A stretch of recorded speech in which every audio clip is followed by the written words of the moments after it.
Hey guys, welcome back to After Hours. Excuse the attire. We're in the middle of a heat wave in the Isle of Man. They got it in the UK last week, and now we seem to be in the grips of it. So definitely not complaining. But I've been working in the gardens today. So for the people that are listening on audio, I'm sat here with my hair all over the place, my John Deere hat on, and my vest top. So yeah. Today we have Mike Longthorn on the podcast. Mike's got, an amazing story. He had a business which kind of went, I don't want to say belly up because it didn't really go belly up. It was more, it just kind of ran out of steam, different kind of aspects that kind of brought it down. And doing that, he then decided to go into like therapy, counselling. So he did his 4 years in that. And then towards the end of that, he kind of decided that, alcohol wasn't serving him anymore. Now, Mike's not, full blown alcoholic addict or anything like that. Potentially, a little bit grey area drinker, but more so that it was just having a massive negative impact on his life. It kind of, we talk about it kind of, having a massive effect on people that are, possibly introverted, but the alcohol manages to bring them out of that. And, that was certainly the case with Mike. He is, I think his handle is the Alcohol-Free Introvert. So you find him on Instagram and put that on the show notes. But we talked about it, using alcohol as a coping mechanism, how it can be a block on creativity, and escapism. So we talk about a lot of things in there. It's a different episode this week because as I say, Mike isn't a full-blown kind of alcoholic, for want of a better word. So we just really discuss the kind of main aspects of what alcohol brings to people and actually what it doesn't bring to people. I think we're both kind of on a similar wavelength, even on different levels of the spectrum of, the alcohol problem. So yeah, it's a great episode. Really, really had a great time speaking to Mike, and I hope you guys do too. I think I spoke about Tim all day. That's still fresh in my mind because that was only a Monday. It was an amazing time, and I think what it did kind of highlight for me was that I had it in my head that people and friends of ours and friends of friends were all going to be drinking, and I think I built that up in my head that was going to be this kind of huge issue for me.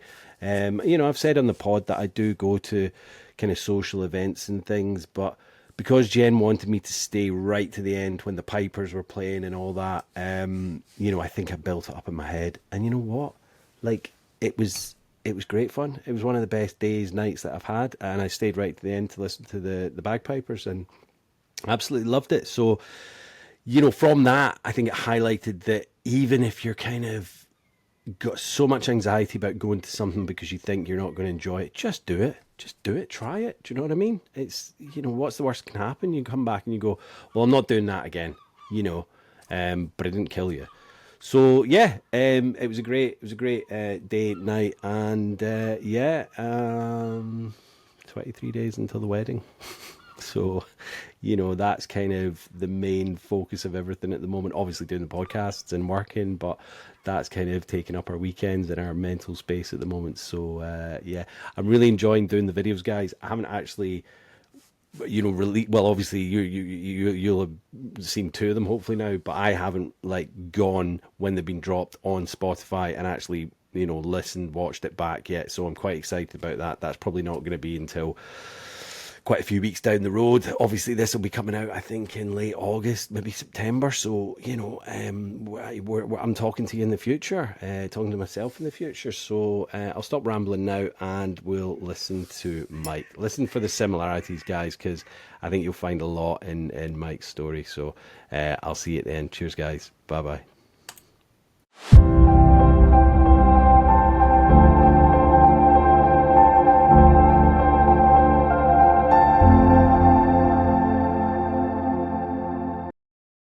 Mike, welcome to After Hours. What's the name of your cat? I can see the cat just hiding at the. Jimmy, I'm so pleased you've asked. This is Mabel. Mabel's nearly always on the screen. She just sits up there all the time. I've got two cats and a whippet as Yeah, well. But yeah, nice. this is Mabel. I mean, we have red squirrels in Anglesey, and she's rarer than the rest. She never goes out. Nobody ever sees her, apart from all my clients and any video Zoom meetings I do on here. She's always on there. Yeah. Yeah, yeah. Well, this is, and thank you, Mike, for coming on. This is like I think this is the second one that I'm doing with video. So, I thought I'll start off with pointing out something on the video that the people listening in audio won't be able to know what we're talking about. But there's a beautiful cat sitting in a little hammock, which is attached to the wall, isn't it, Mike? Yeah, yeah. I mean, we've got three cats actually. One's gone walkabout at the moment, but she'll hopefully come back soon. But yeah, those things look awesome. Yeah. That's amazing. Yeah, it's Yeah. cool. So how are you today, Yeah, very Mike? good. It's Thanks been a for coming busy on. day. It's been a busy day. I looked at my day this morning. I thought this is right through from like 10 in the morning, meeting after meeting. I thought I've got a podcast at 6 o'clock as well. How am I going to feel? I feel all right. I feel ready for it. It's good. Good, Yeah, good. You've got good energy. That's yeah, good. That's what we yeah. want. Well, we won't keep you all night, mate. That's good. So I do appreciate you giving up the time. It's been a hectic day for me too. I've got three step kids, and I had to pick them up from school, get them to the dentist, and then it was a quick turnaround because they're going over to different dance clubs and brownies and things like that. So it's yeah, it's one of those ones. But we've managed to do everything so far, and I'm here on time for you. So thank you. Yeah, Mike, your story is a little bit, well, it's not different from, you know, the majority of them, but so tell the listeners a little about yourself, maybe when you had your first drink and how your childhood was to start with. Yeah, great question. Yeah, start at the start, shall I? Childhood. Yeah. Yeah, really happy childhood. Great parents, and yeah, all good really. It's funny because I did some therapy back 18 months ago, and my early times at school, I was very what they would say shy at the time. What I probably didn't know meant introverted at the time, but I think I didn't communicate with people so well because I felt different, and it was only through therapy that I realised why I felt different. And it was because I'm dyslexic, and I could sense that probably from a very young age, although I didn't know it at the time, and it was only sort of working back through this. So yeah, I kind of struggled. I made close friends, on ones here and there, but going through school and speaking in front of people was really difficult for me. Writing on the board, getting spellings wrong and stuff was extremely embarrassing, and it felt quite difficult. And kids are kids; they don't mean to be bad. But take the mick out of the spelling or stuttering or stammering or whatever that looked like. So yeah, I just felt different. And although I did enjoy school on the whole, it's good. But that's probably kind of highlighted to me recently was something that through therapy that I realised that yeah, that's kind of a thing that kind of held me back a little bit. Uh, yeah, fast forward into probably when I first had a drink was probably around. I think this is quite common in the UK for parents to give their kids a little drink at sort of, and it like 10, 11, just and nothing else until you get into your early teens. So like, yeah, I tried my dad's beer and it was horrible at, I don't know, 10 or 11 years old. And I think, and then you get to sort of 16 and you're out with your mates off, maybe even younger than that, 14 or 15, Yeah. and you come across some alcohol somehow, and it was disgusting. Yeah, like most people, the first taste is pretty rank. But I persevered with it because it's kind of that's what happens in society, isn't it? It's everywhere, and that's kind of it's almost kind of a rite of passage to go into that first pub and get your first beer and Yeah. hopefully not get turned down at sort of 16, 17. Having said that, I mean, I think the actual checks are a lot more stringent than there was back when I Oh, was that age. it's a weird kind of social construct, like you say, dads and mums maybe having a little sip of wine or beer, and it's like looking from my side of the fence now, I'm like, it's so kind of it's showing the wrong types of behaviors, isn't it? Because we're kind of basically not glamorizing it, but saying this is okay because society's saying that what we're doing is okay. Now, from my standpoint, it's a poison and it causes seven types of cancers, and it's like it's almost crazy that parents are offering it to their children, and I know it's just a little amount, and I know that it's a socially acceptable thing in society, but from where I'm sitting now, I'm like, kind of, my God, what are we doing? It's almost like it's like offering your kids some drugs, isn't it? You know, because essentially it is a drug. But and it's in my mind it's madness, but I know it happens, and it is.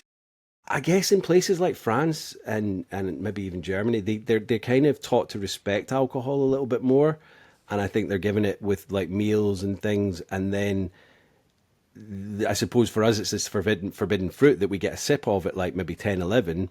So then when we get to 14, 15, we're not allowed to do it until we're 18. But obviously we're going to do it. So we're going to do it down the park or try and get into pubs like forbidden fruit. I think it's because it is this kind of this barrier that we're not allowed to do it, so we must do it because let's be honest, Brits are a bit kind of rule breakers, aren't we? Well, we are now, but yeah, I think there's that whole thing. Whereas I think in France and Germany, they've maybe got a little bit more um, respect towards alcohol than I think we do, and I think we see that on I hate to mention it, but if you see the football fans going on holiday abroad when there's a game on, they do not show us up. They don't do us proud, do they, when they go abroad? Whereas other fans from different nations coming over here are like, they're respectful and they do what they do. Whereas we just go out abroad and get absolutely twatted and show us up. I'm going off on a tangent there, Mike, but yeah, going back to what you're saying about like school. I guess, I mean, you said earlier you're 50, I'm 45. Dyslexia wasn't really a thing in school, was it? They didn't really diagnose people, or, maybe that's the wrong word, but they didn't kind of have certain things in place for people with dyslexia. It wasn't really a thing. It was just like, oh, well, you're falling behind. Well, you must be thick or this and that. So then the other kids, of course, they're going to see a weakness and they're going to prey on it, and that has so much of a detrimental effect to people in their adulthood now that weren't kind of properly. Is diagnosed the right word? Yeah, I think it's a really interesting point, and what you kind of just looping back to what you said about that societal sort of view on alcohol as well. And as kids, we kind of given it, and it's almost as well, this is the coping mechanism of the future, and we kind of embed that in a really young age of like this self-medicating. It's almost those first sips of when we hate alcohol. It's like we're going to learn to love it. So when we get into work and when we faced with stress or we want to bury our emotions, we can just have a beer, have a glass of wine, vodka, whatever that looks like, and that negative coping mechanism sort of slips away. Yeah, and it's really interesting, and I'm really interested in the point about different countries as well. And I think you've got a really interesting point.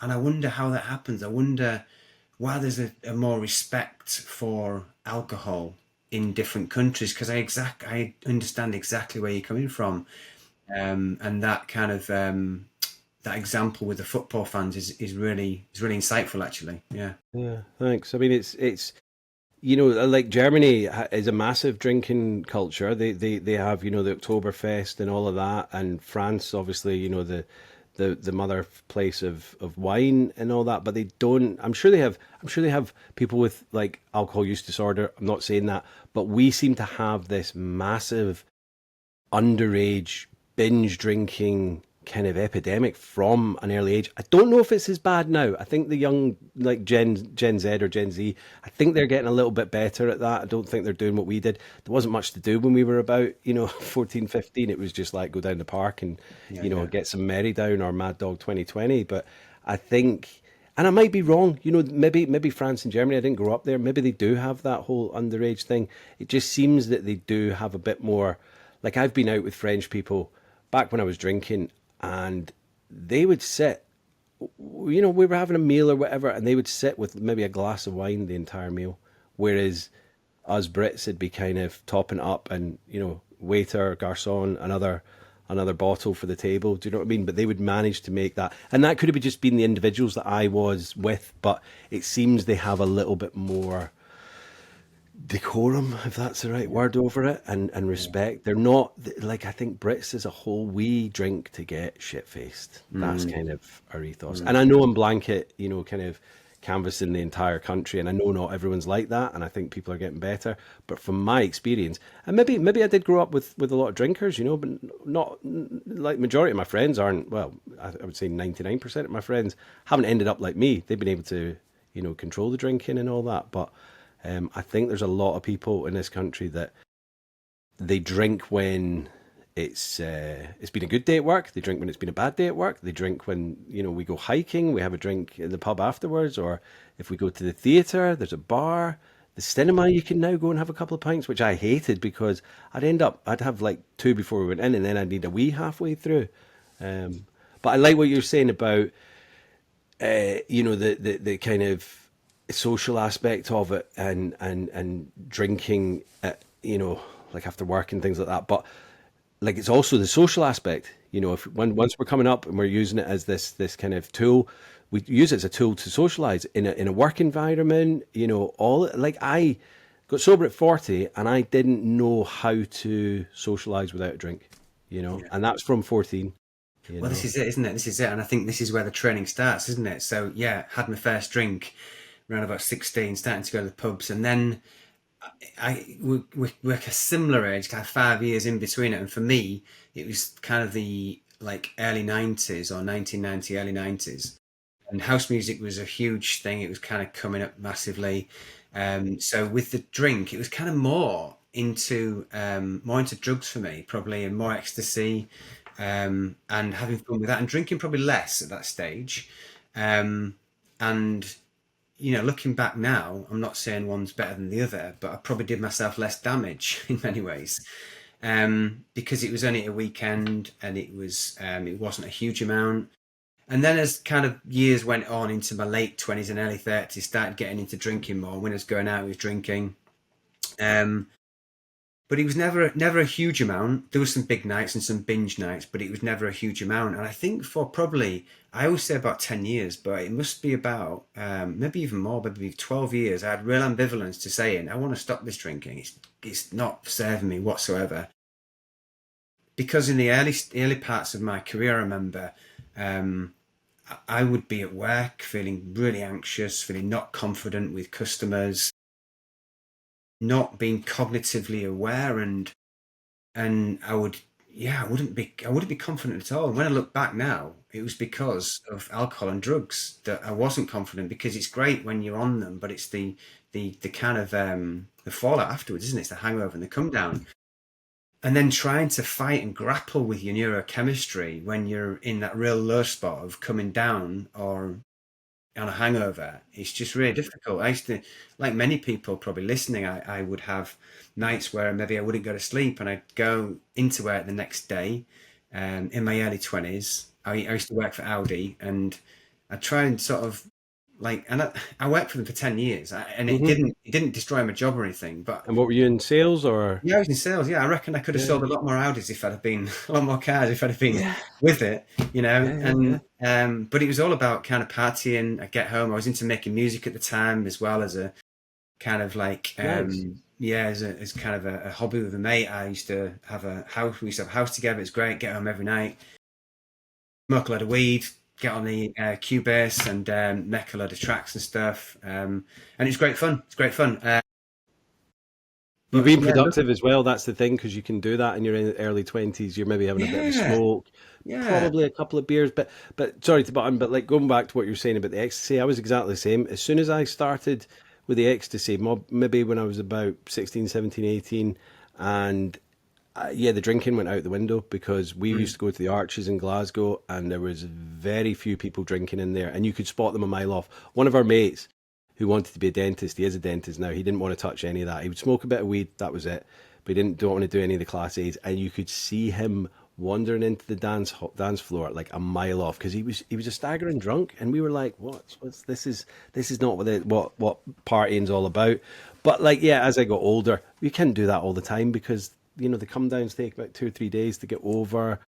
And so drinking's just easier, because you don't have to go and find the man, waiting on the side of the Yeah, corner, yeah, and all of that yeah. stuff. But it's interesting how we do that, and then see. I've said it before on here. Like, I think a lot of the drugs should be decriminalized. Like, let's be honest. If you've got alcohol, which is probably one of the most harmful drugs, it's the second most harmful drug, which is legal. Why are we not decriminalizing the rest? Do you know what I mean? It's going to take us a lot of stuff off the hands of the cartels, and stop a lot of this kind of county lines, kind of kids getting stabbed and all that. Just decriminalize it, and bring it out of the cartels' hands. Because to be honest, the drugs, the majority of deaths linked with drugs are more over gang violence than actually taking the drugs themselves. Obviously, I understand that heroin and meth and fentanyl and all this stuff, these are killers, of course, but the alcohol deaths in the world, I think in 2023 was 1 point, I'm going to get it wrong again. I think it was 1.8 million worldwide due to alcohol, and all the illicit drugs put together were only about 4 to 500,000, There you which go. is, it's insane, isn't it? Yeah. It is insane, and when you say that, I always think there are many drugs that are street drugs and illegal that are now transferring over, because I'm a qualified therapist as well, Yeah. transferring over into a therapeutical sort of setting as well. If you look at MDMA and also Mushrooms. mushrooms, yeah, Yeah. and LSD to an effect as well, and maybe ketamine. Can you ever see alcohol having a therapeutic benefit? I mean, they used to say it did. I had someone on the other day whose grandfather was like, I think he's in his 80s, and he said, "Oh, it's good that you've given up alcohol, but I'm still going to have my glass of wine a day because it's good for me." And he just was like, because that's what they've been told, you know. Yeah, yeah. Professor David Nutt, and I put this in the last podcast, he did a survey and he said that if alcohol went through the food and standards test, it would be recognized that the safe levels of alcohol would be 1 glass of wine per year, 250 mils of wine per year. So in actual fact, what they do with alcohol is they don't put it through the test because they know it'd fail. So it's like, what's going on here? But they used to say, "Oh, a glass of wine will do you good. A glass of wine a day will do you good." But there's literally no evidence to support that at all. And Mm. yeah, Yeah, yeah, I'm glad you said that. I heard that stat from David Nutt, and yeah, it's interesting how stats like that don't reach the mainstream, isn't it? yeah, yeah. I mean, what's all that about? I mean, is it weird or is it just, as I say, I don't want to go into conspiracy, but there it is.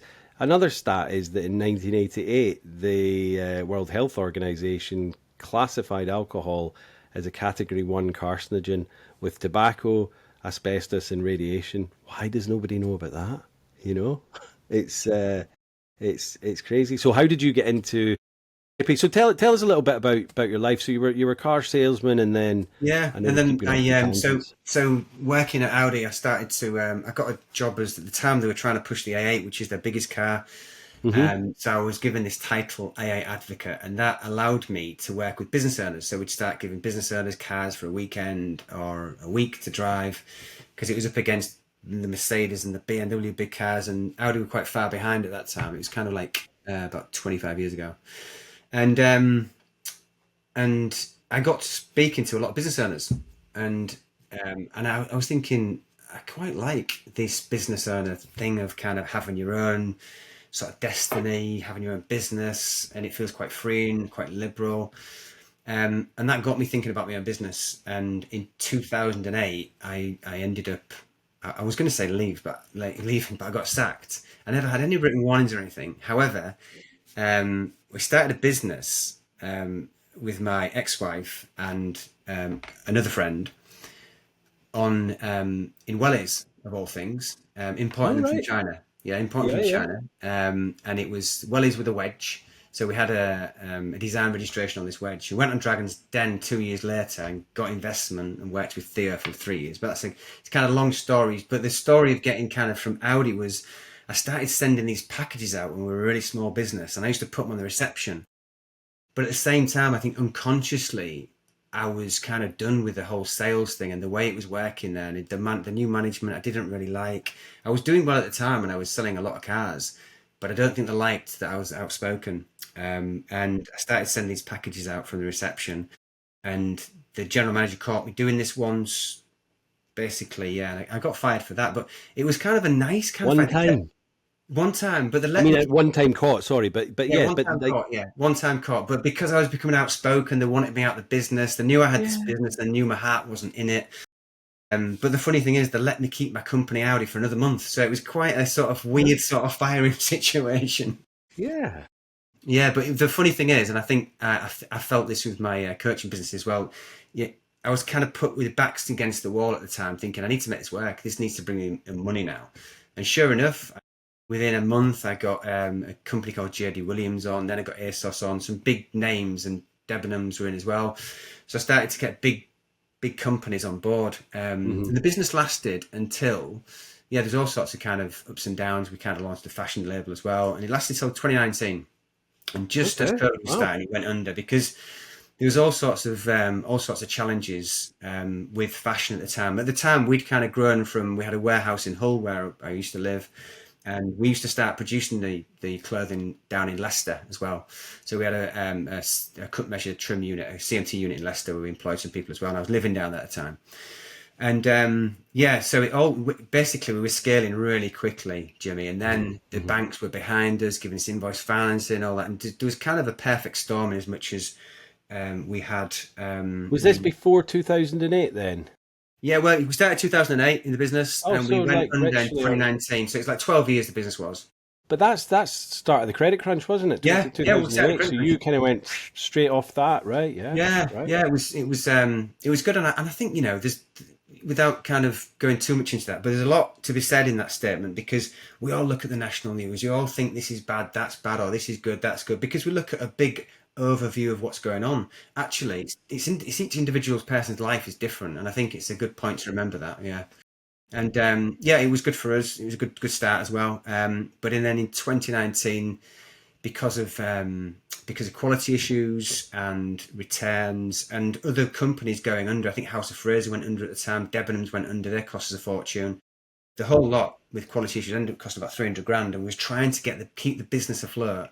We couldn't do it when we went under because we owed 300 grand to the bank. Nobody else really, just 300 grand to the bank. So when I say I went bankrupt, it's funny because I got a hater on Instagram because I had a bit of a post about going bankrupt, and I didn't even engage in it. But they didn't know it was. I cost the RBS 300 grand. I probably paid the RBS 300 grand in invoice finances, and it was the RBS that caused the bloody problem in 2008 anyway. So Yeah. it's almost like some weird synchronicity there anyway. So I absolutely don't feel guilty about that one. But what happened, Jimmy, after that business went under is that I thought this whole thing about kind of making money for shareholders, which was myself, making money and selling fast fashion, it just didn't sit right with me. And at the time, I'd gone through a divorce in 2015. I was with a new partner at the time, and her friends were like teachers, people in the forces, police. But basically, there was people who were contributing to the environment, contributing to society, she would say. Yeah. And I felt it's funny, isn't it? Because they say the sum of the 5 people you surround yourself with. And almost all of a sudden, I thought, I need a bit of that. I need to be doing something. There's a misalignment. And I did feel it towards the end of my business. I thought, this doesn't feel right for me selling fast fashion, just thinking about money all the time. And so I wanted to do something that's going to help, going to add value to people's lives. And I know my partner had real success with counselling. I hadn't had counselling at the time. And I thought, I'll check out this level 2, see what that's like. Did a level 2 and instantly got really interested in it. And through my own journey of kind of going through the level 3, then the level 4 kind of diploma at uni level, and doing therapy myself as well, it kind of, I just fell in love with it. I fell in love with the idea that people's lives can be changed just from a relationship. Yeah. For the underpinning of it is about the relationship. And it was 6 months towards the end of that course that I finally thought, and this was my last bit of therapy as well, I thought I'm going to try ditching booze for the last time. I'm going to put like some sessions of therapy in January and just kind of hold me to account through that period. And that was a success. That was the start of success. And as I got to the 90, 100 days, it really felt like, and I talk about this a lot, it really felt like the pull away from alcohol was bigger than the pull towards alcohol for me. And I felt clarity. I felt like I was getting the workouts in all the time. I felt I was better than ever with clients. I was really in the relationship in every single way and every level. And it was better than I ever had been. I had more available capacity cognitively. And I have this indoor trainer, this Zwift thing, and I was on Zwift one day and I was listening to a podcast from Rangan Chatterjee, and he had Andy Ramage on. Oh, yeah. Yeah, Andy Ramage mentioned about coaching that he was doing, and I thought I quite fancy that because I'd got this alcohol-free thing. I was just approaching 100 days, and I was starting to be quite evangelical about it. When was your quit date then? Well, it's it's like the typical January the 1st, and it actually Right, yeah, worked. yeah. Amazing, isn't it? Yeah, it's one of the few that worked. Yeah. Yeah, so December the 31st was the last one, and then January the 1st, yeah. What year So was I that? booked the therapy sessions in from that, and that kind of held me to account, got me through that first sort of 6 weeks. But as it went on, I started kind of, yeah, and the more information we kind of consumed about alcohol, starting to tell my friends, my family, I think I just started to piss people off. I needed an outlet to really sort of help the people that wanted to be helped, yeah? Yeah. Because yes, my partner, it sounds similar to your partner, as you said before on the air, Jimmy. She drinks very little, and she can have a glass of wine here and there, and that's it. It's amazing. I mean, there's few people like that, as you said. Um, but yeah, so I got to this situation of I need to spread the word. So I jumped on Andy's course, was on that for 6 months, met some amazing people there, and trained in that whole alcohol-free performance space. And then yeah, just started the Instagram back in November last year, and Hmm. things have built quite slowly for that. And I'm currently working with a coach on my actual business, Sean Holden, who's kind of really helped me kind of make it into a real full-time thing now. So it's Yeah. great. It's Yeah. going well. Yeah. That's great. You know, I love that. I mean, I've done, I think it's level 2 on peer mentoring, but I did that through our addiction charity over here called Motivate. So I'm kind of doing that one morning. I think it's a month or it's every 2 weeks, something like that. We kind of mix it about because there's a few other peer mentors, and it's not my full time job, but it is something that I want to kind of slowly build into. And I was the same with you when I set up my Instagram. I'd done a bit of Instagram before, and kind of when I was sober curious, well, when I needed to give up, but I hadn't quite got there. And then when I got sober, and I knew that was the last time, I set my page up, and I was like, I'm not gonna. You know how you can go through Instagram and just add all your friends? I thought I'm not gonna do that because I don't want them to have to constantly see, oh, there's another thing from Jimmy. I thought if they find me and they want to add me, that's fine. But I've not gone out seeking them. I said I want this page to be for like-minded people, people that are struggling or people that are ahead of me in the game. And you know, and even in 5 years, that community has just grown so rapidly, you know, and I love it. And I think there are a lot of people, and the more the merrier, the people that are kind of, you know, like yourself, counselors or sober coaches and this, that, and the other, because the world needs it, you know, and I think not everybody wants to go. See, for me, my main tools of recovery were going to the meetings. I went to NA, even though drugs wasn't a big problem for me. They were like, alcohol's a drug. You're welcome here. The AA group over here was a bit. It was a good group, but it wasn't the NA group. They were more my type of people. So I went to that religiously, not religiously because I'm not religious, but I went to it militantly, if that makes sense. And you know, my higher power was the universe. But for me, I kind of needed that tool at the beginning. But I know there's so many people that are they don't want to go to the rooms, or they think that the fellowship is a kind of religious thing, and that's fine. It's not, but you know, I get why people don't go to it. But then there's Smart, which I went to as well. I literally just, you know, went around the whole lot. I felt a little bit like Edward Norton in, you know, Fight Club when he goes to all these self-help groups. You know, obviously I needed them, and I loved it. You know, it was a social aspect. But I get it. A lot of people don't want to go into the meetings for certain reasons. You know, the biggest one I hear is, what if someone sees me? And it's like, well, they're there for the same reason you are. So I don't think there's going to be any judgment, and that's all good. And if there is, you know what, it's, you know, like it should be watered off a duck's back. But yeah, it is. As I say, in the 5 years that I've nearly 5 years that I've been sober, that the whole, you know, recovery community has kind of just grown so massively. And I mean, I shouldn't even call it the recovery community. It should be just, I don't. Some people don't like the word sober, or you know, what is it? You're alcohol free. So all these terms, because there's so many people that are just, they don't want to drink, not because they had an issue with it, but because maybe it was having a negative impact on their life, or they just want to try it. And I think that's great. I think people should try things, because if you don't like it, that's fine. You know, go back on drinking. I think people that do dry January, and if they're struggling by day 14 and they can't, if they're counting down the days till February, I think they need to have another look at their kind of behaviors with that, because I do think there's a lot of people out there that potentially are on the way to have a problem, but they haven't quite woken up to it yet. Because maybe I think I knew I had a bit of a drink problem, but I think I just thought, this is me, this is my lifestyle, fuck it, I'm a bit of a lush, whatever. It's not really having that negative an impact on my life. But it was, because I wasn't doing the things that I wanted to do. I was doing photography, but I was just basically going in and doing the basics. I should have been out doing the arty stuff that I'm kind of doing now. Like I could have developed my photography from a young age, and I'm not bitter, and I'm not kind of going, oh my God, my life. I'm happy with my life now. In fact, I'm more than happy with my life. But I think back then the alcohol was definitely holding me back. It's not a creative juice. It really isn't. Mm. Yeah. Yeah, 100%, 100%. Yeah. Yeah. And it's interesting what you say about when we're in that headspace of, I get this a lot, that people think they're losing out. Naturally, they're going to think they're giving something up. Life's going to be boring. I'm going to miss out if I stop drinking.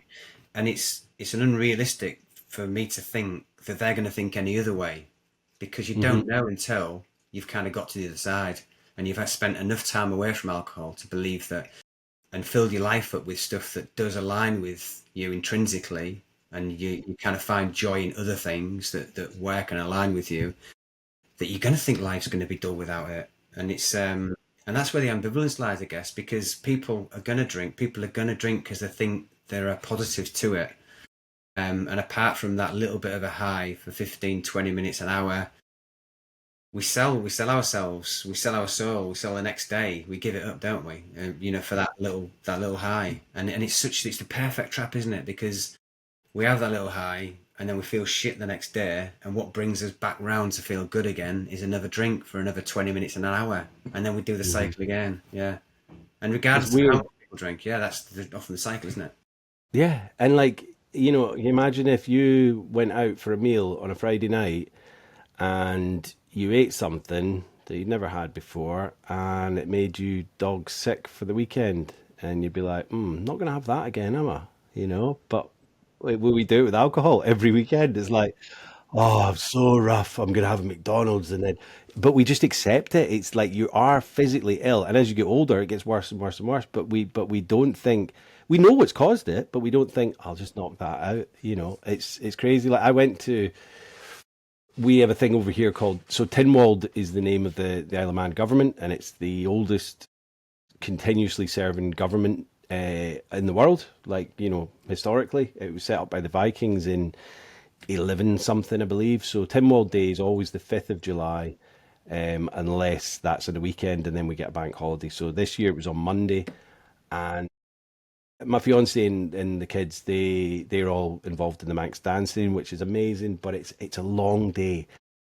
Last year I was doing a market stall because I did a bit of photography, selling my wares, and by the end of that I was shattered. But I didn't want to go to the kind of the marquee, because there's all the dancing and there's a lot of drinking, and I'm still, I do go to social events and all that, but I like it when I can kind of, right, I'm out here now. But Jen was like, no, no, no, come to this, and there's going to be bagpipers at the end, so you'll love that. And I was like, yeah, I know, but in my head I'd built it up that everyone's just going to be these drunken imbeciles and repeating themselves and all that. So I built this up in my head, but I was like, no, no, I'm gonna come, and I'm gonna basically, raw dog it. I'll get to the end and I'll be like, right, I'm never doing that again.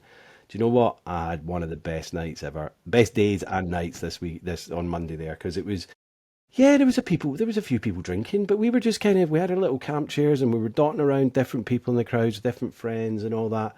Nobody was kind of belligerent or coming over and going, do you know what I mean? I'd built this up in my head, Mm. and it wasn't that, because it was just people out having fun. And I'm sure there was people like that, but I didn't see them, and it was nice that I didn't have to kind of associate with that. And I stayed to the pipers, and it was great. But I do think there is a lot of, when people are out drinking, there is a lot of that kind of, they just get repetitive. And I'm just like, being sober person, I'm like, right, it's time for me to go. So I do go to social events, but I'm like, 10, 11 o'clock, that's kind of enough for me. And actually, to be fair, that's what time it finished at on on Sunday. I would never be doing like 3, 4 o'clock in the morning like I used to. But that's maybe an age thing as well, you know. Yeah, maybe it's great, isn't it? It's a perfect excuse when you're not drinking to be able to get away at a sensible time and then get up at a sensible time. And I'm with you totally on these socials that I've been to, and it took some time because I'm more introvert, so I kind of prefer the one-to-one stuff. And outwardly, I might look a bit extrovert, but it's quite difficult in those scenarios where you've got loads of people around. And that was a struggle for me, kind of being in those socials, because I always find people's extrovert nature comes out after a few beers or glasses of wine. So I found I'd like it was my superpower to have a beer was like the superpower. I kind of bring out my extrovert self, so it's kind of that I had to kind of work with. But once you work with it and you kind of Hmm. find yourself at those socials, getting on with it, as you said, enjoying it, you don't have that dip where you need another beer to keep on that high. You kind of stay nice and level. And it just builds confidence over time. It builds confidence to know that I can do these things without having a drink. And yeah, and you do notice other people's behaviour, don't you? Like you said, the spitting and so on, and it gets worse, and all the repeating, and it's like, it's time to go now. I mean, the best Yeah. best part of the night happens before 10 o'clock anyway. It all gets messy after that, doesn't it? It does, and like you know, I guess like going back, I was quite an introverted person, and I can be, you know, I like to talk, but only as you say, like in small groups and things like that. If there's loud music, and I'm going to sound like an old man now, if there's loud music and you know I can't hear people, I don't like that because like I can't sit and have a deep and meaningful conversation with someone. You know, I don't just want to be shouting in someone's ear and then turning my ear to them. You know, it's like, but the alcohol did obviously help me to kind of. It's almost like a shield, isn't it? The alcohol, and you're invincible and you're out there. And like you're saying, the extrovert side comes out, but also the ego comes out. So if you're out and there's lots of these people about and they're mostly just like waiting for their turn to talk rather than actually listening to you, you know. Whereas I would rather just go and have coffee with a few people. Whereas, as I say, Monday was different because we were out in the field. We weren't right in the thick of the marquee. Jen and I went for a bit of a boogie, and then we came back out and we were sat outside, and I could just have really nice conversations with people. Some people that I didn't know, people that I did know, and it was just lovely, you know, because the weather was great.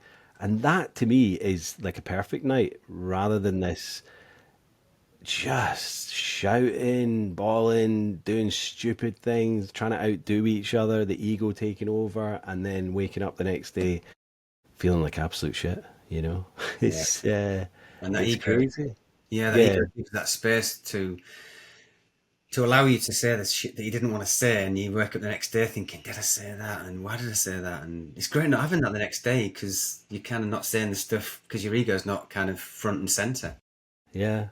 I mean, I used to think I loved alcohol, and I was like, if I could just harness it, because I said like the first hour or so, maybe of a night, I'm like on form, I'm funnier, I'm better than my sober self, or this and that. But that doesn't last because as you know, you kind of drink, and I used to be at the bar, basically two for me, one for them. So, you know, come like 1 o'clock in the morning, I was kind of useless, but I was always trying to get that even keel. And then I suppose when you know I found cocaine, that was kind of it was easier to do that. But then it's still a harder maintain through the night, and then does that turn into like 2 nights, 3 nights? So yeah, it's a bit of a. But as I say, that never really became a problem for me. So it was mostly just kind of drinking first hour on form, and then a bit useless towards the rest of the night. So yeah, it's I still just find it bizarre. But as I say, you know, I don't like I don't want to be all judgy and things like that and start saying to people, but I say to people it's like kind of the unveiling of the matrix for me because I'm like, I'm on this side now, guys, and I'm like, do you know what? It's bad for you. It makes you a bit of a it changes your personality basically.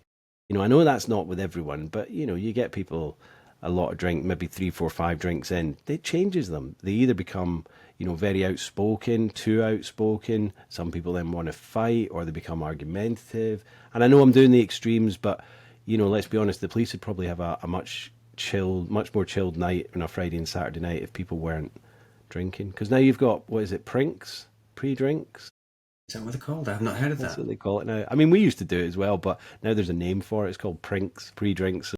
Hey, because right. it's so expensive. I guess when you go out, you go around someone's house, get a couple of bottles down you beforehand, and then you're out in the town, so you're already Yeah, that always happened, didn't it? planted. Didn't it? Yeah, yeah. Yeah, yeah. But then bartenders have got that apparently the responsibility to not serve anyone that's drunk. They wouldn't be serving anyone on a Friday and Saturday night, would they? In the towns in the Yeah. UK, it's just yeah.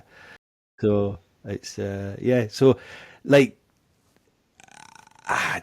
when when it did become, I mean, would you say it became a problem, the alcohol, or was it just more of a lifestyle choice for you then, Mike? Yeah, I think I think there was it was approaching a problem, and Hmm. when I framed this, I always kind of used the word it was quite a vanilla problem. There was no rock bottom, but there was one particular incident that was talking about off air, and there'd been a few incidents like this, but it was my mum's 70th. I was over in East Yorkshire, and I'd gone a night before because my partner was at an event in Liverpool. So I live on Anglesey, it's kind of halfway. Oh, we can see Anglesey from the Isle of Man, or Yes, just the town on a just good north day. of. Yeah, Yeah, yeah, yeah. yeah. Holyhead, Um, is it? yeah, Holyhead. Yeah, that's right. Yeah, Yeah, a yeah. little bit. Okay, sorry. Yeah. Yeah. Yeah. So yeah, I had kind of a get together with my dad and my brother and my mum the night before. Went down on my own and loads of beers, loads of whiskey, and felt pretty shocking the next morning. And we had a meal booked somewhere in Hull, so I went in, had a meal, and to get through the meal, I thought, this idea of hair of the dog, this is going to get me through because I felt absolutely shocking and really, really bad, as you know, as you do. Hmm. And I had a couple of beers, and yes, it did the trick for about half an hour. Um, and yeah, I felt even worse. And then my partner was meeting me from the station after this meal, so I went to meet her, and I was just absolutely useless. I remember getting the train back to the village where my parents live on the outskirts of Hull, and I was just Hmm. finished shocking. She was talking to somebody on the train, and this young girl, woman, and having a real nice conversation. I just couldn't get into it. I just felt like I just wanted to be off that train. I just didn't want to be anywhere. Didn't speak to anybody. Got over to my parents. Got into bed. Went to sleep. My partner ended up walking the dog on her own for this 4 mile walk. It was a lovely day, and I missed out on all that. And yeah, basically missed out on the night as well. And it's just like I'd had situations like that in the past, Hmm. and yeah, it's a binge and it's a miss. But I had this awareness over time, and probably going through my sort of study of counselling and PD groups and all the good stuff that happens to understand more of why we do what we do. And it just felt like there was something seriously misaligned, and I need to stop this. So yeah, and that was the point. And in November, and it's interesting because I thought it was November. It was November the like mid November or end of November, and I thought a New Year I'm gonna ditch the booze. I need to get through Christmas. And I'm saying this because a lot of people do this. I've got this holiday coming up, or I've got Christmas coming up, whatever. For me, looking back, and it worked for me. I bolted therapy on in January, and kind of that held me to account. But I think I see these clients sometimes, and they say, when this date comes or when that date comes, and many people would say, well, if you've got that opinion, there's always going to be something in the diary. There's always going to be a reason not to give up. But I don't know, I feel slightly different with that because I did that and I succeeded. I always, I'm starting with a client on actually, it's going to be Friday, but I'm starting a client on Sunday and Saturday. And yeah, she was going on holiday and she's come back. Need to get the holiday out the way first. Start on when I get back. And I don't think it's an issue now. I think if people are motivated enough, if the time's right, then the time's right. And I'm really confident that over those 100 days that I'll see my clients at the end in a Yeah, yeah, situation where the pull is more away from alcohol than it is towards. And yeah. there's a lot of stuff that happens in that time. But yeah, for me, it was kind of yeah, it was one of those things of yeah, it's something in the future. You need to get over that. I'm going to start on January the 1st, and it worked. It worked. And I think it's right what you're saying. There is a lot of people that, oh well, I'll do it this, I'll wait for that, and then I'll do that. But then there is always going to be something after that. It's a birthday, or it's Glastonbury, or it's a holiday, or whatever. I think Christmas is a definite. It's a good one to leave it till after because it's the end of the year. It's a big family thing. Everyone's off work. I'm not saying to people wait till Christmas from now. Do you know what I mean? But for you, obviously, it was kind of close to that time. You've got that you've got that cut off point for the new year. And it is a great time to start because everyone's doing it in dry January. Nobody really goes out, and then but then if you're saying, well, there's this little thing that I'm going to go to in February. Do you know what I mean? There's always going to be something. And what I say to people is, like, there was a guy on, and he was saying his mate was going to Glastonbury. And I thought, just tell him, go to Glastonbury and try it sober, because like you're gonna enjoy it more, and you're just if you are sober curious and you definitely like want to do this 100%, then no, there's no time like the present to start it. And I reckon going to Glastonbury and doing it sober, yeah, it's probably going to be tough for the first day or two, but actually there's no bands on if you go down on the Wednesday till the Friday anyway, so you can get into that rhythm of learning the site, working out where everything is, and then just becoming this sober kind of guru of the site. Looking back at any festivals I went to, I didn't have an understanding of the festival because I didn't know where I was half the time because I was leathered. Do you know what I mean? Whereas now it's like you've got this full, almost all-encompassing kind of sober head on, and I think it's definitely much more mindful, much more enjoyable for any situation. So I'm so glad that I go to a lot of these things sober now because and like I say, tell your clients there's no time like the present. But I think it sounds like if they do one thing and they say, well, I'm going to do this out, get this out of the way, and then that, and if they keep adding more things, you're like, you're not committed, are you? Yeah, 100%. And it's really interesting what you say, Jimmy. I don't know what your experience was like, but I was really looking forward to the first Christmas sober. It was like, I can't wait for this. Family coming around. I'm going to be sober. I'm not going to have those times where I'm fighting to kind of communicate. The days are too long because I need the beer to get on. Because Christmas they used to be long drinking days. Yeah. And it was like, how do we get through that? I thought, oh, that's over. I used to have, Christmas was a night. The last few Christmases drinking were a nightmare because it was like, it's I used to have to try and get a drinking plan in order, knowing that something was going to be drunk around after midday and then evening, and just try and get it all because I'd be like flagging in the afternoon. Yeah. But you need to maintain it, don't you? Yeah, so I was really looking forward to, it would have been Christmas 2024 last year. And I got COVID on 21st of December. I was gutted. So I was totally sad. Well, they had this family engagement starting and everything. So I haven't had a Christmas sober yet. So I'm gutted. I'm looking forward to this one. Can't wait. Yeah. Well, it's funny. My family, they're not massive drinkers. My brother likes to drink. My dad likes to drink. My mum used to. She doesn't really drink much anymore. A glass of wine will give her a headache now. So I'm like, well, don't bother with it, mum. But back in the day when we were all a lot younger, it was a big old knees up at Christmas, and it was like starting from about 11, 12 o'clock. And I just thought, this is my type of heaven, family's there. But as I got older, my drinking increased and theirs kind of went down. So it was kind of like, people would start saying things like my brother would say, like, maybe don't start on the spirits until a bit later, or do you know what I mean? Just these little comments. And then obviously, there was a few Christmases where I would go out on Christmas Eve and then not come back until 4 in the morning, and then I'd be hanging on Christmas Day, and it was like this. It's kind of ruining it for the family. So, my first sober Christmas, I got sober in the August 2020, and then I got on a thing called disulfiram, which is called anti-abuse. So if you take alcohol, it makes you really, really ill.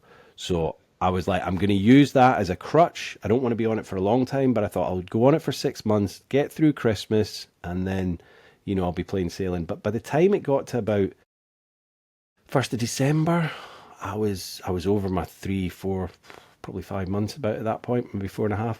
And I was like, no, I'm pretty solid now. So I came off of it. And I think you have to come off that about 2 weeks before you can actually have a drink. It's not like I'll stop taking the pills today and I can have a drink tomorrow, because it's still in your system for a good old 2 weeks. So I came off it in like 1st of December, but I didn't tell anyone. Didn't tell my family because I thought they're going to freak out and think, oh, he's going to have a drink. And it was, I don't think it was a tough Christmas, but it was a different experience, if that makes sense, because it was sober. There was booze all around me. I don't think I was fully kind of like white knuckling it, but it was an experience, and I got through it. And then I told my family after, I said, listen, I'm not even on, disulfiram, and they were like, oh, well done, and it was like, it was a big deal, but I enjoyed it, and it was my first sober Christmas. And now Christmas, I just absolutely love. It's like I spend it with my fiance and her kids, and there's no boozing, because the kids are there, and it's like, it's just a different kettle of fish from when I grew up and what I kind of was used to.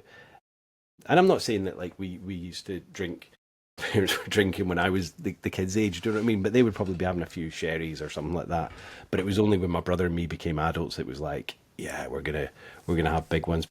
You know, people get older and behaviors change. And but when I was doing what I was doing, my behaviors weren't changing, so that was kind of becoming an issue. And it took me a few years to kind of realize that, I guess. But once I did, it's like what you're saying. My whole outlook on life has changed, and I normally, ask my guests if you could go back to like when alcohol became a problem, would you kind of go back and tell yourself not to drink? But I don't really think that kind of, Still wouldn't. No, I still wouldn't. No, works for no, you. no. Yeah. I mean, I wouldn't. I would just stay who I am because this life that I've got now is what we were saying earlier.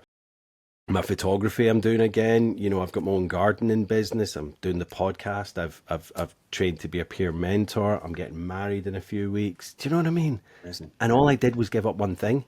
Mm, And it's like people might say, "Oh, a lot of these things would have been happening." Nah, they wouldn't have. They wouldn't have because I was wrecked. Do you know what I mean? And I was just like on my way out, and I think that's the whole point. Like, and I'm not saying that you would have ended up like me, but I think if it's having that negative impact on your life, there's a guy at the meetings that I go to, and he said, if you've got a problem with alcohol, it's only going to get worse. You're never going to have a problem with alcohol and then it get better. Do you know what I mean? By taking mm, putting a lotion on it, that's not going to happen. It's going to get worse because it's a drug at the end of the day. So I think the more and more people that are, well, not even recognizing that it's a negative impact. It's like, why are they doing it? Because people are going vegan. I mean, my fiance's vegan. I eat a mostly vegan diet, but I wouldn't say I was pescatarian or flexitarian or whatever. I have a healthy diet. Sometimes it has meat in it, and a lot of the times it has veg in it. But you see all these people having new vegan diets, or they're training and they're doing all these different things. Like, I'm an avid runner. I'm training for the Great North Run. But you do all these things and then you drink on top of it, and it's like, why? Why are you still doing that? yeah, You're it's crazy. caring about your health so much. Yeah. Yeah, I always look at it And as the foundation. That is the foundation. Yeah, you're doing all this really good stuff, but if you've not got a good foundation, then why are you bothering? Because I think a lot of the time, I think I was in that space, and I think for me, I kind of was always into fitness, probably from about the age of 30. hmm And yeah, there was a real ambivalence, from one point of kind of into fitness, but still every now and again going out partying, taking drugs, drinking still, and carrying, and then the drugs kind of fade away, and then you kind of still drinking and still doing fitness, and it's like life is so much more peaceful when you're aligned. And whether it's in fitness, it means that actually, if you really care about being fit, being healthy, then drink isn't a part of your life, in my opinion. it shouldn't And be. Yeah. yeah, and there's the foundations, isn't there? This foundation of health has got to be kind of, yeah, because you get people that bark on about the healthy this, the healthy that, but they'll still advocate a drink. It's just nonsense, isn't it? I think it's so ingrained in our kind of makeup in society that so much so that I think when I went to the doctors about 6 years ago and I was, complaining of being depressed and this, that, and the other, they just put me on citalopram. They didn't once say, how much are you drinking? And to be fair, citalopram wouldn't work because I was drinking so much. It was only when I gave up that actually started kicking in, and I think that was a good 2 years later. But I think the doctors have definitely got a duty of care to say to people, especially coming in with depression, how much are you drinking? What are you, and like, not just say maybe cut it down, maybe cut it out for 3 months. See how you feel after 3 months, and then come back. But they don't because they know. I think they know that that's going to probably fall on deaf ears because people will be like, well, I don't have a drink problem.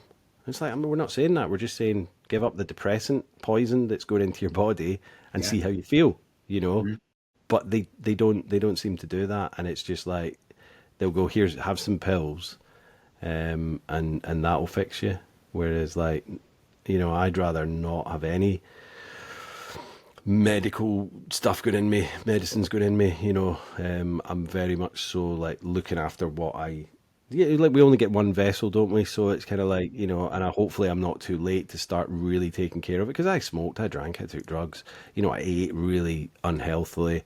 My weight has fluctuated over the years, but it's kind of, I'm 45 now, and I'm like, right, you know what? I wanna have a good long life with my new wife and her kids and all of that stuff. Mm. So why would I want to put poison in me? You know, Yeah, it's 100%. And we're so the human body is so regenerative, if that's how we say it. It's yeah, just yeah, yeah, regenerates, yeah. isn't it? Yeah, and it's that's the idea. We're going to heal, we're going to recover, Yeah. unless you To a do point. extreme, yeah, to a point, yeah. Yeah. But yeah, ordinarily we will recover. It's hard to see it when we're in situations of being really unhealthy or drinking too much or too many drugs, but more often than not, there's a recovery sort of route from that, and yeah, it's just getting people to understand that. And there's a lot there actually. Yeah, yeah, Yeah, and I think there is a big shift in society, as I say. There was a lot of people at the weekend on alcohol-free stuff, and just that whole, we're out in a field, and yeah, there's alcohol there, but not everyone was. People they're more cautious about like how they're getting home, or looking after the kids. All of these kind of things that I think is definitely changing, because I think back in our day it was like, there was a lot more drink driving. I'm not saying your parents or my parents did it, but I think having a couple of pints and driving home with a family in the car was probably okay. There wasn't that many cars on the road. I'm not saying it's acceptable, but I think Scotland have now got zero tolerance. You can't even have a pint. Because I think why should they have a pint here or in England? If you're going to have one, in my mind, that's like, well, one's never enough and a thousand's too many. Is that the right way around? No. Yeah, one's never enough and a thousand too yeah, many. I think yeah. that's it. But you know what I mean? It's like to then, expect. Yeah, I just think people are being a bit more cautious of it now. There is still a massive issue out there, but I think the younger generation that are coming up are definitely a little bit more savvy about it, because they can Google things. They know what's bad for them, what's good for them. But also, I don't think they like getting out of control, and I think we did. Yeah, and I've also got this theory about that is that we didn't have phones when we were kids, did we? So you get No. absolutely leather. Somebody's going to take a picture of you, and in a real state. I don't know if kids are that like, and you get on certain social sites and you can see your picture on there when you've had 7 or 8 beers. It's not a good sight. It's not a good look, is it? And 1,000 other people see it. I wonder if that's part of the reason as well. I think it's a huge reason, and I think, if, say for instance, you're 14, 15, 16 at school and you've gone out at the weekend, you've done a really stupid thing, someone's clocked that and they've videoed it, and then they put it on Facebook. You're maybe the last person to see it, but the whole school's seen it, or they're passing it around in WhatsApp. Yeah, And yeah. it's like it finally gets to you and you're like, oh my God. Do you know what I mean? Like, I did stupid stuff when I was a teenager, but no one was filming, you know. You would notice someone with a camcorder like that going, and I'd be like, "Well, I'm going to go over there and do my stupid antics. You're going to take ages to follow me." So yeah. I definitely think there's a shift. Hate to say it, but I think the kids are doing a lot more recreational drugs than alcohol. But is that a better thing? Well, I think it's less of a killer. You know, Mm. although I've heard that there's a thing called ket bladder. Have you heard of that?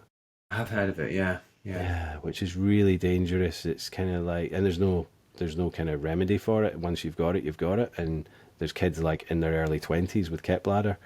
I never enjoyed ketamine myself, but yeah, it's a weird one. Mike, do you think that alcohol still has a place in our society? Great question. I used to think it was before I was kind of sober curious. I thought it was always a social lubricant. Mm. And I think David Nutt shares that view. I think he thinks it's good for a social lubricant as much as the amazing work he's done over the years. Um, I don't know. Is there a place for it in society? If there ever was, I think we've passed that point because Um, there's been too much damage done, I think, to say there is place for it. But it's not going to. We're not going to go back. That's the thing. So I'm not anti-alcohol because, as you said before, there's plenty of people that can have a drink and they're happy with that, and that's fine. And you know, and that's fine. Each their own. But I think there's too much water under the bridge for us to go back. So I think it's always going to be in society, isn't it? And is there a Yeah, place for it? It's like you said earlier, if it was brought out now, it wouldn't be allowed. It just wouldn't be allowed. If somebody came up with alcohol, it hadn't been in the society, it just wouldn't be allowed. Yeah. yeah. And But we're there, isn't it? And we just live with it now. we live with it. The governments make an absolute shit ton off of it, so they're not going to get rid of it anytime soon. But I think it's happening. You know, there is talk of getting labels on bottles just to warn people, just to educate them a little bit more about, so that they pick up a bottle and it doesn't just say drink responsibly, because, they're like, oh yeah, I'll drink responsibly, so that's fine. But whereas if you pick up a bottle that says this may cause cancer, or, this may cause, well, 7 types of cancers, or pancreatitis, or, all the other things, they might go, oh, do you know what? I've got stuff to do this weekend. I might just lay off that for a couple of weeks. And it's just about bringing that to the forefront. Nobody's saying we're going to go back to prohibition, but I think it's just a kind of education is necessary, and stop glamorizing it, you know. Yeah, Because 100%. I see people in the rooms, and when they first come in, there's a sorry state, and I know that's the opposite end of the spectrum. And then there's even further where there's people in hospital that they're basically being told, if you have another drink you're going to die, and all they're thinking about is, where can I get that next bottle of wine? But what's being shown to us is this, like Love Island type kind of scenario with, you know sexy people on the beach drinking, Bacardi and all that kind of stuff. And Yeah, it's not the reality, because let's be honest, those beaches, you see them at 10 o'clock at night, and there's people passed out with their face in the yeah, sand, and yeah, and then the darker side of that as well, when people are a bit lubricated and they've not got all, they're vulnerable, they've not got the full use of their faculties, and their yeah, sensible 100%. head on. Yeah, Yeah, 100%. And that thing about drink responsibly, it's just an admission of, like, it's just pushing responsibility onto the drinker. yeah. And it's like we've done our job. We've said drink responsibly, and it's just ridiculous. It's just it really frustrates me, that, because They're washing their yeah, hands. the washing hands. That's exactly it. Yeah, the washing hands of it. Yeah, and Yeah. that thing you just said then again about, you know, people getting into vulnerable situations. I work with a charity in my counselling, that works with sexual abuse and sexual violence, and I have so many clients that have got into situations because of drink, and yeah, they're now suffering with trauma and trying to work through that process. So yeah, all the big stuff, that all the bad stuff that happens in society as well due to alcohol. Yeah, you kind of yeah, you wonder, is there a place? Probably not, but it's that here to Yeah. stay, isn't it? It's here to stay, and it's that catch-22. What you're saying about people that they're trying to work through the trauma that was caused by alcohol, whether it be being jumped, or raped, or whatever.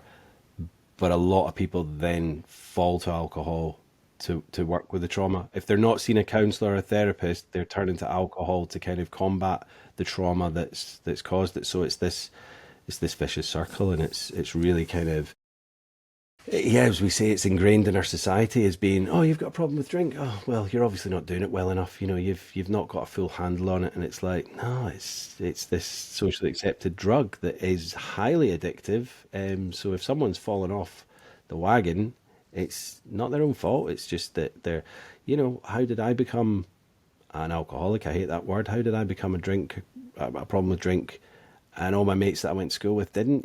My brother likes to drink. He's got the same pretty much DNA makeup as I do, but he's never had a problem with that. You know what I mean?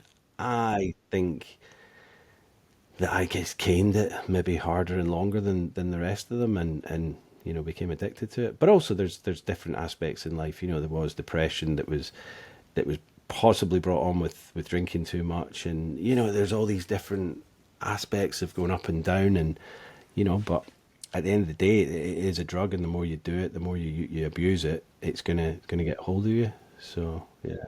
What? Go on. Sorry. I was going to say, for many people, it's a solution, isn't it? You know, you mentioned that Yeah. going through trauma and then reaching for that drink. The drink at the time is a solution. It's just a poor choice of a solution, um, because it's not going to fix the problem. But it takes you out of that mind space. It takes you out of having to engage with those feelings of injustice, or trauma, or whatever that might be. Yeah. I mean, for me, it was pure escapism. I wasn't happy with my lot towards the end, definitely, and it was the only thing that had kept me company. I've written a letter that we did in rehab. It was my best friend, and I had to say goodbye to my friend, because it would just let me escape out of whatever my life was at that point, and I didn't know how else to do it. But looking back, it's like, my God, I'm out of that now, and it was the problem. It was, as we say, it's the solution, but it was the problem as well. And it's the one thing that we think the actual solution is the thing that's killing us, the madness. So what advice would you give to people that were maybe sober curious or on day zero, day one, just ready to have a new way of life? Mm. Yeah, I get lots of people reaching out on Instagram about early stages, day one, day three, day four, and so on. And I think the motivation is really high at that point, Hmm. and it gets them through the first days or maybe a week. But I think it's really important to put structure in place, because when the motivation fails or falls off, you've got structural sort of guide points in place. So I think there's one saying that I love is don't bring motivation home. So clearly you don't want to have alcohol in the house. That's the best case. But if you're with a partner that's still drinking, that's fine with that, and you want to give up drink, that could be a challenge. And I guess the other thing I would say, apart from just structure and planning, is think of the habitual way in which you consume alcohol. It is quite habitual for many.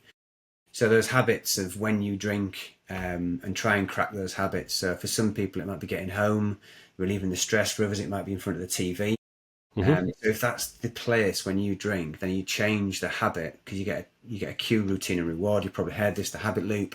So if you can change one of those, you can actually put more structure in place to avoid, in the early stages, to avoid the drink. Yeah, so there's kind of, yeah, so I would say structure, just, Structure. and also kind of be aware of the habits and those cues that drive you to have that drink. Change it, Yeah. have a week not sat in front of the TV, have a week off work, let's say, and those things to get you through that early stage allow you back that bit of awareness, and in Yeah. that awareness, then really start to reflect, journal, all that good stuff, and Yeah. start to see the benefits that have come out of it, and celebrate the wins, and really focus on what you're gaining and not kind of focus on what you're missing, because it's easy to think at the start, oh, my mate's out and they're out in the pub or whatever.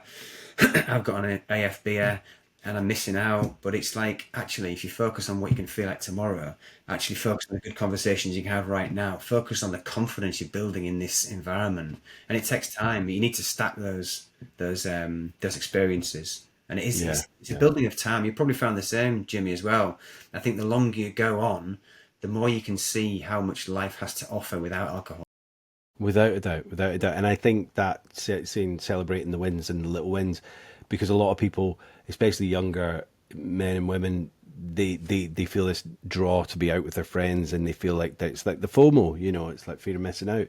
And if they're in it, but it's like just have patience, learn patience. I've learned a lot of patience in sobriety. And I think being a bit older, I've got JOMO now, joy of missing out. I'm like, I'd rather Yeah, stay in with my cats and yeah, yeah, watch a bit of telly or catch up on yeah. Netflix. But the younger people are, it's like just take your time. You've got your whole life, but let's get this bit sorted first. We're talking like 3 months till you start feeling the magic, the pink Mm, cloud and all that, and then mm, you can start integrating yourself back in. And there's no one saying you can't go out during the day, because let's be honest, hopefully your mates aren't getting on it at 12 o'clock. Go and have coffees, do that kind of thing. That, and those, like you say, those are little wins. If you go out with your mates and go, right, if they go to the pub at 3, 4 o'clock, you go, I'm going to go home. I've got a run to do tomorrow.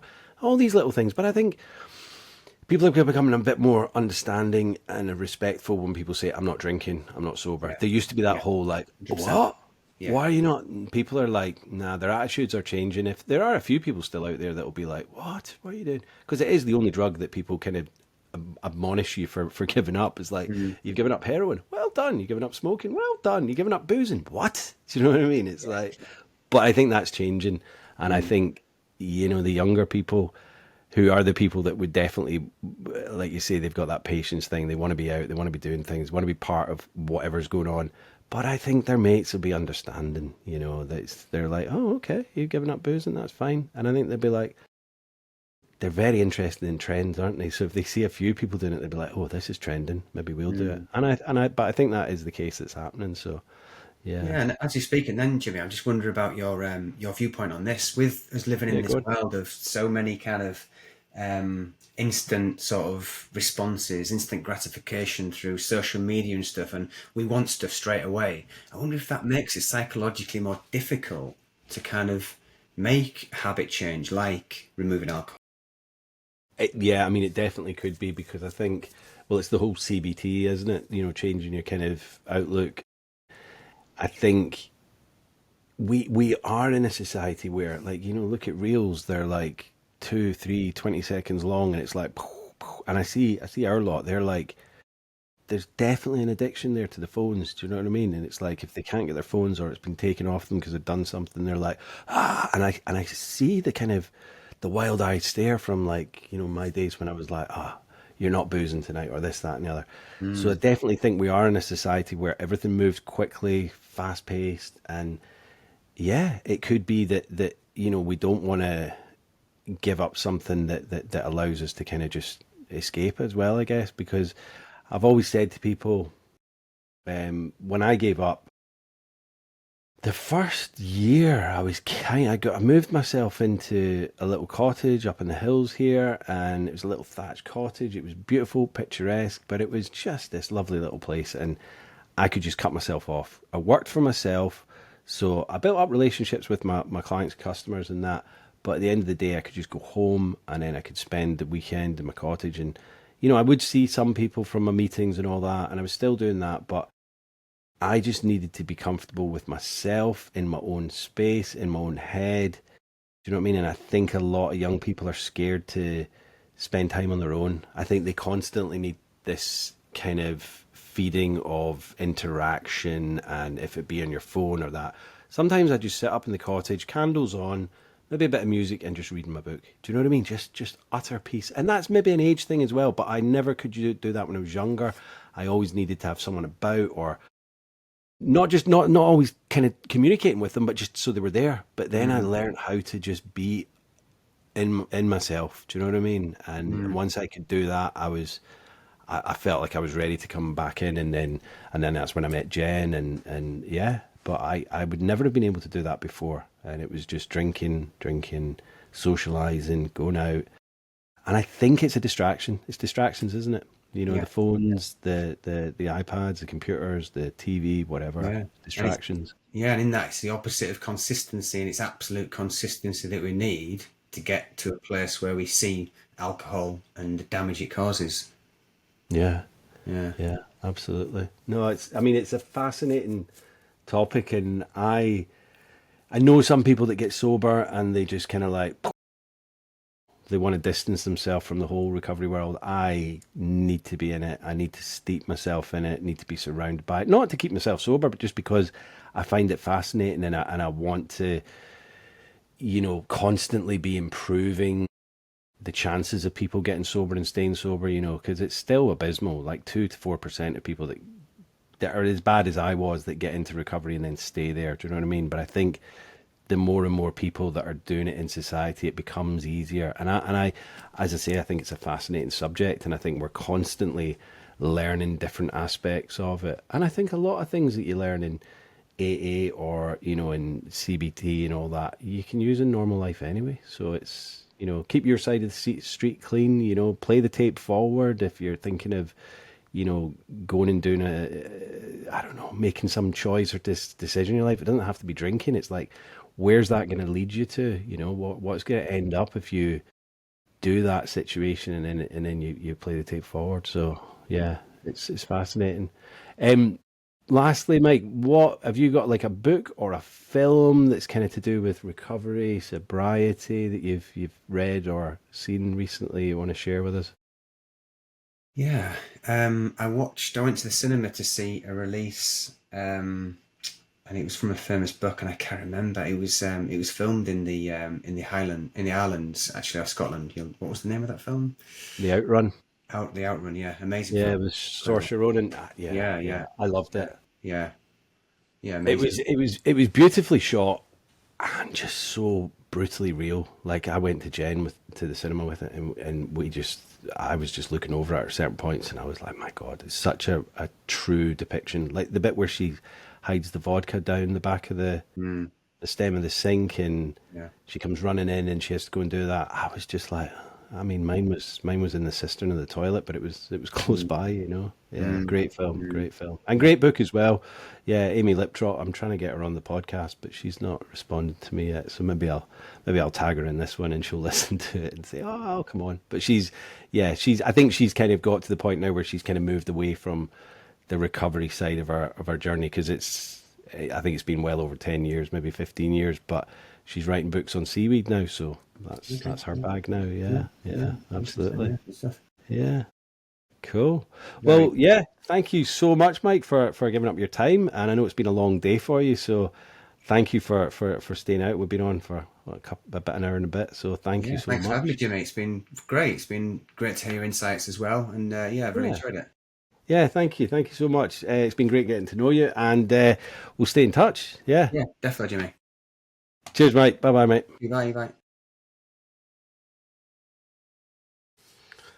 Yeah, thanks, Mike. Great conversation. I know I always say that, but I get the best people on. Really good conversation. I know we touched on talking about different cultures around Europe, which they I don't know about their kind of cultures and their binge drinking issues. I'm sure they do have it, but what I see is this. You know, the football fans going abroad for like the Euros, or club football or whatever, and I'm not a big football fan, but what is it like,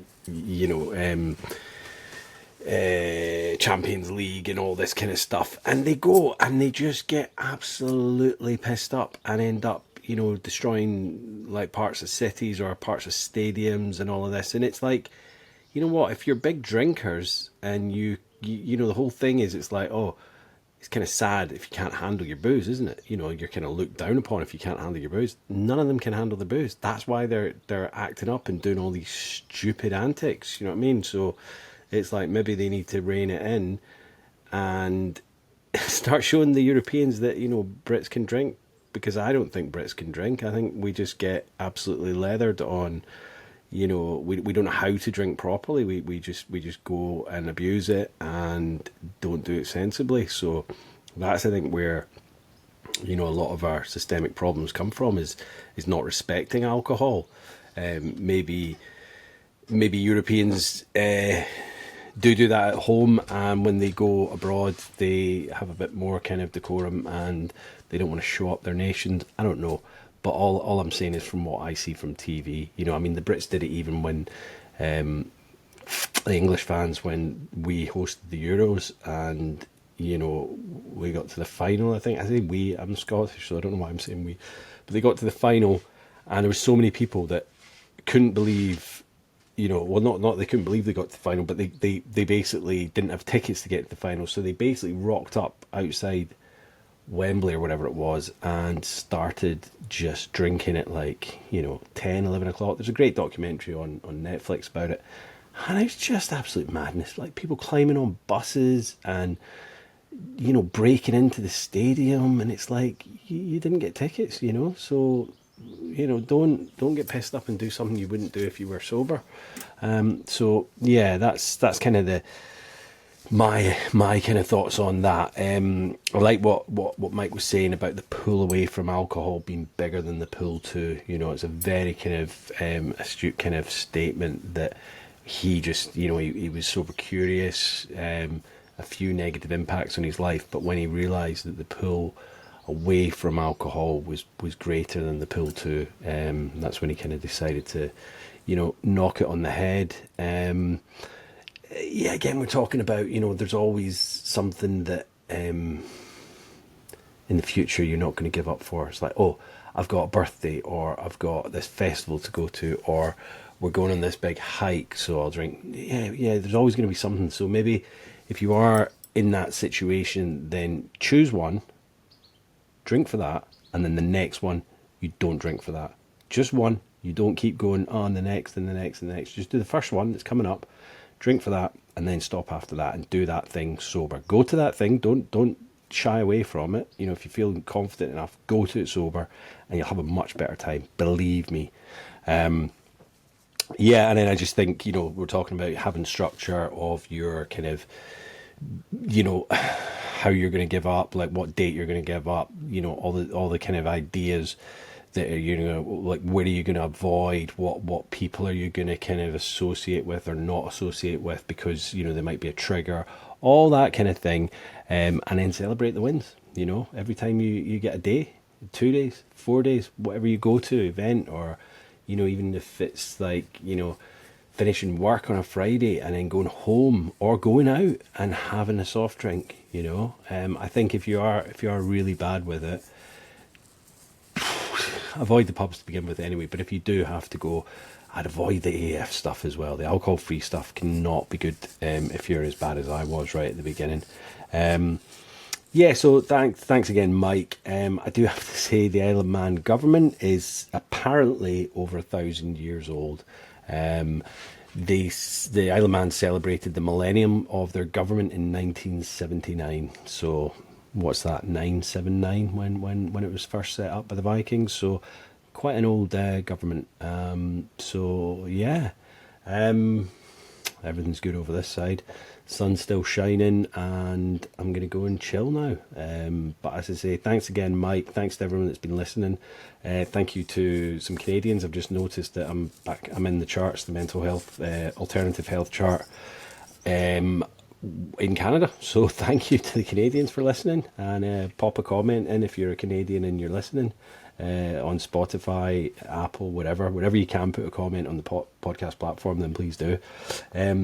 Yeah, but take care of yourselves, and until next Sunday. Sunday's the new day. I hope people are enjoying the video as well, so let me know if you're watching it on video. And you know, we're trying to kind of set up the studio a little bit more. I think that, you know, the first kind of videos, there was a bit of Jim wasn't too happy that there was some stuff in the background or whatever, so we've got it looking a bit nicer now. I might take the blur off, I don't know, but it's meant to have this kind of depth of field thing going on, but it's just more blur than actually aperture. But yeah, stay safe, stay sober, and stay supportive. Thanks guys, see you next week. Bye bye.